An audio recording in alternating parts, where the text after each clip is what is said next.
Junie B. Jones and a Little Monkey Business by Barbara Park. Chapter 1. Surprise. My name is Junie B. Jones. The B stands for Beatrice, except I don't like Beatrice. I just like B, and that's all. B stands for something else, too. B stands for B-A-B-Y. I'm only in kindergarten, but I already know how to spell B-A-B-Y. That's because my mother told me that she is going to have one of those things. She and Daddy told me about it at dinner one night. It was the night we had stewed tomatoes, which I hate very much.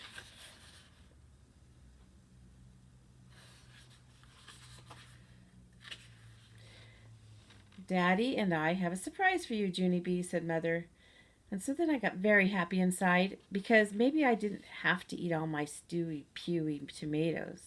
And also sometimes a surprise means a present, and presents are my very favorite things in the whole world. I bounced up and down on my chair. What is it? Is it all wrapped up? I don't see it, I said, very excited. Then I looked under the table because maybe the surprise was hiding down there with a red ribbon on top of it. Mother and Daddy smiled at each other. Then Mother held my hand.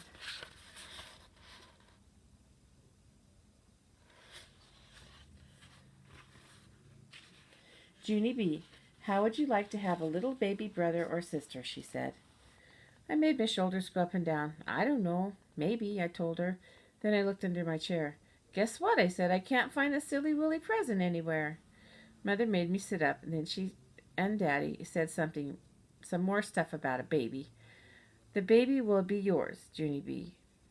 Yours too, Daddy said. Just think, you'll have your very own little brother or sister to play with. Won't that be fun? I did my shoulders up and down again. I don't know, maybe, I said. Then I got down from my chair and ran into the living room. Bad news, fellas, I hollered very loud. The present isn't in this dumb bunny room either. Mother and Daddy came into the living room. They didn't look that smiley anymore. Daddy took a big breath. There is no present, Junie B., he said. We never said we had a present. We said we have a surprise, remember? Then Mother sat down next to me. The surprise is that I'm going to have a baby, Junie B. In a few months, you're going to have a little baby brother or sister. Do you get what I'm saying yet? Just then I folded my arms and made a grumpy face, 'cause all of a sudden I got it. That's why. You didn't get me a darn thing, did you? I said very growly. Mother looked angry at me. I give up, she said, and she went back into the kitchen. Daddy said that I owed her apology. Apology is when I have to say the words I'm sorry. Yes, but she owes me apology too, I said, because a baby isn't a very good surprise. I made a wrinkly nose. Babies smell like P.U., I explained. I smelled one at my friend Grace's house. Had some spit up on its front, and so I held my nose and hollered, P.U., what a stink bomb. And then that Grace made me go home. After I finished my story, Dad went into the kitchen to talk to Mother. Then Mother called me in there, and she said if the baby smells like a stink bomb, she will buy me my very own air freshener, and I can spray the can all by myself, except not on the P.U. baby. I would like the one that smells as fresh as Carolina pine forest, I said. Then me and Mother hugged, and I sat back down at the table, and I finished eating my dinner, except not my stewy, pewy tomatoes. And so guess what? No dessert, that's what. The Dumb Baby's Room, Chapter 2. Mother and Daddy fixed up a room for the new baby. It's called a nursery, except I don't know why, because the baby isn't a nurse, of course. The baby's room used to be the guest room. That's where all our guests used to sleep, only we never had much guests. And so now if we get some, they'll have to sleep on a table or something. The baby's room has new stuff in it. That's because Mother and Daddy went shopping at the new baby stuff store. And they bought a new baby dresser with green and yellow knobs on it, and a new baby lamp with a giraffe on the lampshade, and also a new rocking chair for the baby when the baby cries and you can't shut it up. And there's a new baby crib, too. The crib is a bed with bars on the side of it. It's kind of like a cage at the zoo, except with the crib you can put your hand through the bars and the baby won't pull you in and kill you. And guess what else is in the nursery? Wallpaper, that's what. The jungle kind, with pictures of elephants and lions and big fat pot of something, and there's monkeys too, which are my most favorite jungle guys in the whole world. Mother and Daddy pasted on the wallpaper together. Me and my dog Tickle were watching them. This wallpaper looks very cute in here, I told them. I would like some of it in my room too, I think. Okay? I said, can I? Can I? We'll see, said Daddy. We'll see is another word for no. Yeah, only that's not fair, I said, 'cause the baby gets all new junk and I have old junk. Poor Junie B, said Mother, very teasing. And then she bended down and tried to hug me, only she couldn't do it very good because her big fat stomach, which is where the stupid baby is. I don't think I'm going to like this dumb baby, I said. Mother stopped hugging me. Don't say that, Junie B. Of course you will, she said. Of course I won't, I talked back, because it won't even let me hug you very good. And anyway, I don't even know its stupid dumb name. Then Mother sat down in the new rocking chair and she tried to put me on her lap, only I wouldn't fit. So she just holded my hand. That's because Daddy and I haven't picked a name for the baby yet, she explained. We want a name that's a little bit different. You know, something cute like Junie B. Jones, a name that people will remember. And so I thought and thought, very hard. And then I clapped my hands together real loud. Hey, I know one, I said, very excited. It's the cafeteria lady at my school, and her name is Mrs. Gunsman. Mother frowned a little bit, and so maybe she didn't hear me, I think. Mrs. Gutsman, I hollered. That's a cute name, don't you think? And I remembered it, too, even after I only heard it one time. Mrs. Gutsman sticked right in my head. Mother took a big breath. Yes, honey, but I'm not sure that Mrs. Gunsman is a good name for a tiny baby. And so then I scrunched my face up, and I thought and thought all over again. How about Teeny, I said. Teeny would be good. Mother smiled. Well, Teeny might be cute while the baby was little, but what would we call him when he grows up? Big Teeny, I called up very happy.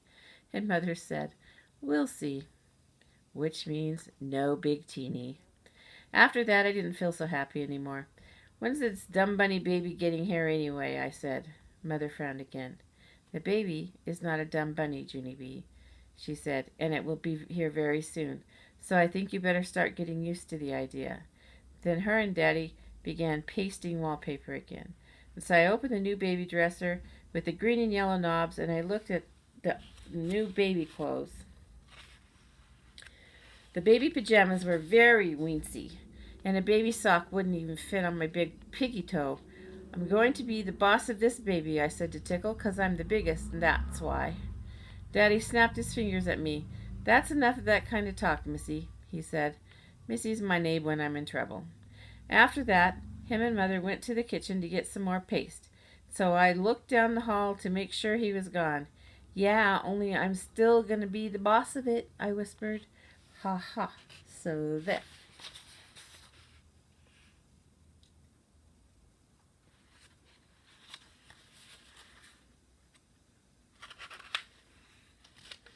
Chapter 3. A very wonderful thing. Yesterday, a very wonderful thing happened, and it's called I Had Pie for Dinner. Just pie, and that's all. That's because my mother went to the hospital to have the baby, and Daddy and Grandma Miller went with her. And so me and my grandpa got to stay at his house, all by ourselves, and no one even babysitted us. And guess what? Grandpa smoked a real live cigar right inside the house, and Grandma didn't yell, "Go outside with that thing, Frank." And after that, my grandpa gave me a piggyback ride, and he let me put on Grandma Miller's new hat with a long brown feather, and also I got to walk in her red high heels.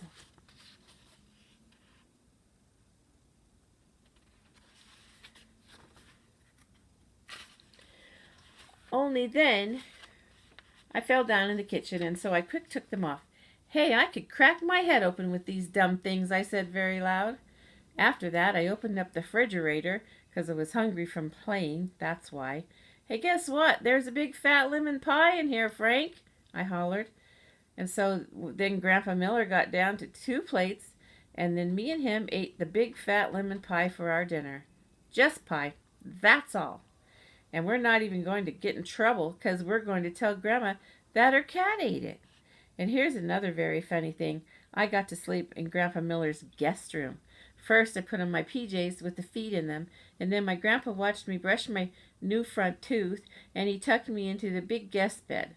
Sweet dreams, Junie B, he said, except for then I got a little bit of scared in me. Yeah, only guess what, Grandpa, I said. It's very dark in this big room, and so there might be hidey things in here. Grandpa looked all around the room and also in the closet. Nope, no hidey things in here, he said. After that, he left on the hall light for me, so my imagination wouldn't run wild, except I still didn't sleep that good, 'cause there was a drooly guy with claws under my bed, I think. And so this morning, my eyes felt very sagging. Only then I sniffed something that woke them right up. And its name was delicious waffles. Grandpa Miller cooked them for me, and he let me pour my own syrup, and he didn't yell, whoa, whoa, whoa. After that, me and him played until it was time for kindergarten, except before I left, the funniest thing of all happened. My Grandma Miller came home, and she said that Mother had a baby, and it was the boy kind. Then me and her and my grandpa all did a big giant hug, and Grandma Miller picked me up and she swinged me in the air. You're just going to love him, Junie B, she said. Your new brother is the cutest little monkey I've ever seen. Then my eyes got very wide. He is? Really? I said. Grandma Miller put me down, then she started talking to my grandpa. Wait till you see him, Frank, she said. He's got the longest little fingers and toes. I tugged on her dress. How long, Grandma? I said. Longer than mine? But Grandma kept on talking. And his hair, Frank, my word, he's got oodles and oodles of thick black hair. I pulled on Grandma's arm. How come, Grandma? How come he's got hair? I asked. I thought little babies were supposed to be baldies. But still, my Grandma didn't answer me. And he's big, too, Frank. He's much bigger than any of the other babies in the hospital, and you should feel how tightly he grabs onto your finger when you... Just then I stamped my foot very hard. Hey, I want some answers down here, Helen. He's my baby too, you know. Grandma Miller frowned at me, 'cause I'm not supposed to call her Helen, I think. Sorry, I said kind of quiet. Then Grandma Miller bended down next to me, so I didn't have to yell anymore. Are you telling me the truth, Grandma? I said, is my brother really the cutest little monkey you ever saw? For really and honest and truly? Then my Grandma Miller hugged me very tight. Yes, little girl, she whispered in my ear, for really and honest and truly. After that, she picked me up again, and me and her twirled around in the kitchen.